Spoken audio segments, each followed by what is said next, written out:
राधे राधे प्रभु जी, जय हो जी। हरे कृष्ण कृष्ण कृष्ण हरे हरे, हरे राम राम राम हरे हरे। आप सभी का बहुत बहुत स्वागत है जी। जय सीताराम। आज है गोवर्धन पूजा, भगवान गोवर्धन गिरिराज जी का दर्शन। जय जय श्री राधे। नमो जी नारायण भगवान की जय। ओम नमो भगवते वासुदेवाय। भगवान के दर्शन हरे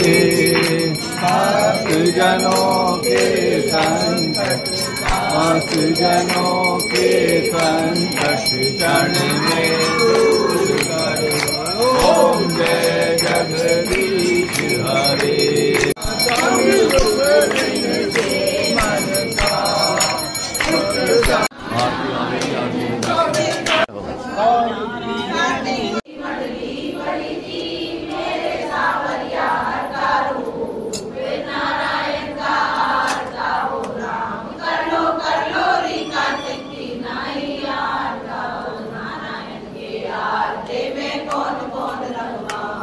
जी के दर्शन।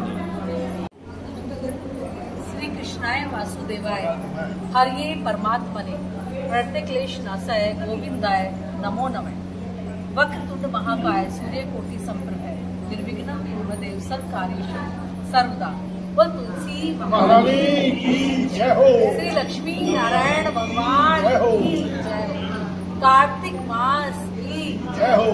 कार्तिक महात्म्य की जय हो। अब हम प्रारंभ कर रहे हैं 19वें अध्याय की कथा। राजा पृथु ने कहा कि हे देवर्षि, अब आप यह कहिए कि भगवान विष्णु ने वहां जाकर क्या किया तथा जलंधर की पत्नी का पतिव्रत कैसे भ्रष्ट हुआ। नारद जी बोले कि जलंधर के नगर में जाकर भगवान विष्णु ने उसकी पतिव्रता स्त्री वृंदा का पतिव्रत भंग करने का विचार किया। वह उसके नगर में एक उद्यान में जाकर ठहर गए और रात में उसको स्वप्न दिया। वह उनकी माया और अद्भुत कार्य पद्धति थी। और फिर उनकी माया द्वारा जलंधर की पत्नी पतिव्रता वृंदा ने रात में यह स्वप्न देखा कि उसका पति नग्न होकर सिर पर तेल लगाए महिष पर चढ़ा है। वह काले रंग के फूलों की माला पहने हुए है तथा उसके चहुं ओर हिंसक जीव हैं। वह सिर मुड़ाए हुए अंधकार में दक्षिण दिशा की ओर जा रहा है। उसने अपने नगर को समुद्र में डूबा हुआ देखा और इस प्रकार के बहुत से भयानक सपने देखे। फिर तत्काल ही वह जाग पड़ी और सपनों के संबंध में विचार करने लगी। इतने में उसने सूर्य को उदय होते हुए देख तो उसमें उसे एक छिद्र दिखाई दिया तथा वह कांतिहीन था। इसे उसने अनिष्ट जाना। वह भयभीत होकर रोने लगी। वह छज्जे पर गई, अटारी पर चढ़ी, भूमि पर उतरी, मगर उसको कहीं पर भी शांति प्राप्त नहीं हुई। फिर वह अपनी दोनों सखियों को साथ लेकर उपवन में गई, परंतु वहां पर भी उसको कल नहीं पड़ी। फिर वह जंगल में निकल गई, मगर वहां पर भी उसको चैन नहीं आया। वन में उसने सिंह के समान दो भयंकर राक्षसों को देखा, जिससे वह अत्यंत भयभीत होकर वहां से भागने लगी। उसी क्षण वहां पर अपने शिष्यों सहित एक मौनी तपस्वी आ गया। भयभीत वृंदा उसके गले में हाथ डालकर उससे अपनी रक्षा के लिए याचना करने लगी। मुनि ने अपनी एक ही हुंकार से उन दोनों राक्षसों को वहां से भगा दिया। वृंदा को आश्चर्य हुआ कि वह भय से मुक्त होकर मुनिनाथ को हाथ जोड़कर प्रणाम करने लगी और कृतज्ञता का ज्ञापन किया। फिर उसने मुनि से अपने युद्ध रत पति के संबंध में उसकी कुशल क्षेम का प्रश्न किया। मुनि ने मौन होकर आगे पीछे देखकर कुछ कहना ही चाहा कि उसी समय दो वानर मुनि के समक्ष आकर हाथ जोड़कर खड़े हो गए और जो ही मुनि ने भ्रुकुटी संकेत किया त्यों ही वह उड़कर आकाश में चले गए। फिर जलंधर का सिर व धड़ लेकर मुनि के पास आ गए। तब वृंदा अपने पति को व्रत जानकर मूर्छित होकर पृथ्वी पर गिर पड़ी और अनेक प्रकार के वचन कह कहकर दारुण विलाप करने लगी। पश्चात उसने उस मुनि से कहा कि हे कृपा निधे, आप मेरे पति को जीवित कर दीजिए। पतिव्रता परायण दैत्य पत्नी ऐसा कहकर दुख की श्वासों को छोड़ते हुए मुनीश्वर के चरणों में गिर पड़ी। तब मुनीश्वर ने कहा कि वह शिवजी द्वारा युद्ध में मारा गया है, अतएव जीवित नहीं हो सकता, क्योंकि जिसे भगवान शंकर मार देते हैं वह कदापि जीवित नहीं हो सकता।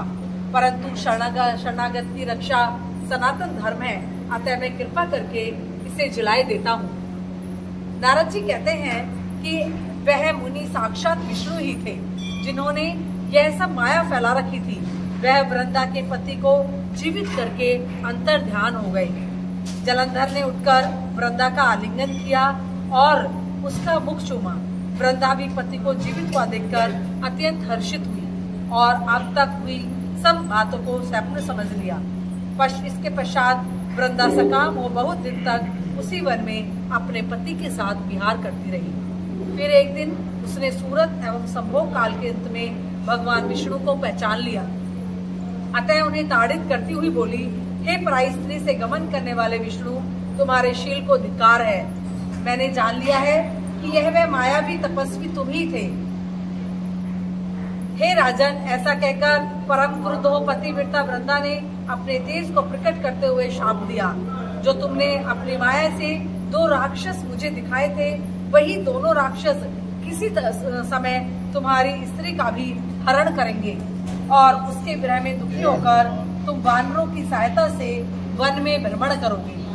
और यह सर्वेश्वर जो इस समय तुम्हारा शिष्य बना है, वह वहाँ तुम्हारा साथी रहेगा। ऐसा कहकर पतिव्रता वृंदा भगवान विष्णु के लाख मना करने पर भी अग्नि में प्रवेश कर गई। ब्रह्मा आदि देवता आकाश से उसका प्रवेश देखते रहे। वृंदा के शरीर का तेज शीघ्र पार्वती जी के शरीर में चला गया और आकाश से जय जयकार के शब्द होने लगे। वृंदा ने मुक्ति को प्राप्त किया। बोल विष्णु भगवान की जय, बोल तुलसी महारानी की जय, बोल बांके बिहारी लाल की जय, बोल बरसाने वाली की जय, राधे रानी की जय। जय जय श्री राधे, जय जय श्री राधे, जय श्री मैया। जय तुलसी माता, सब जग की सुखदाता, तुम ही वरदाता। जय जय तुलसी माता, सब योगों के ऊपर, सब रोगों के ऊपर, मैया सब के ऊपर रज से रक्षा करके तुम ही भवत्राता। जय जय तुलसी माता, बटु पुत्री हे श्यामा, सुरबली ग्राम्या, मैया सुरबली ग्राम्या।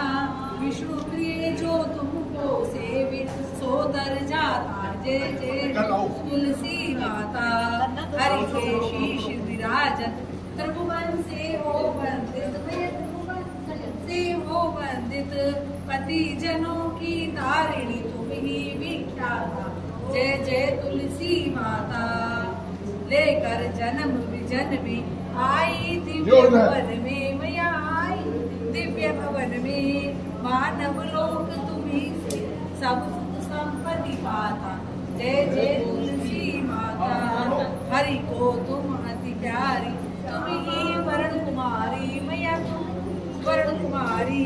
प्रेम अजब है उनका, तुमसे कैसा नाता।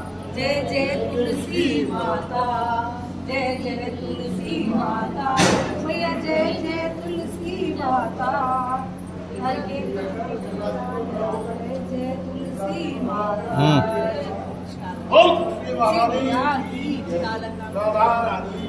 शालिग्राम भगवान की